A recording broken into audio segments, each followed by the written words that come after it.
Hello everyone, अस्सलाम वालेकुम। उम्मीद है तमाम दोस्त खैरियत से होंगे। अमेज़ॉन वर्चुअल असिस्टेंट का इंट्रोडक्शन शुरू होने से पहले हमारे चैनल को लाइक एंड सब्सक्राइब ज़रूर कर दें। तो चलिए आज का इंट्रोडक्शन स्टार्ट करते हैं। तो दोस्तों, आपने देखा होगा कि जितने भी ऑनलाइन कोर्स के आप यूट्यूब चैनल पर वीडियोस देखते हैं तो वहां पर आपको बताया जाता है, लेकिन आपको प्रैक्टिकली तौर पर नहीं सिखाया जाता है, जिसकी वजह से आप ऑनलाइन कोर्स नहीं सीख पाते।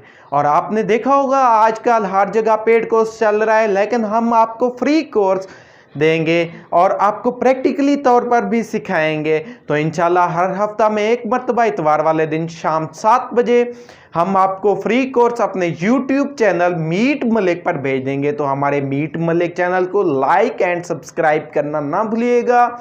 तो इंशाल्लाह फिर अगली वीडियो में मिलते हैं, तब तक के लिए अल्लाह हाफिज़।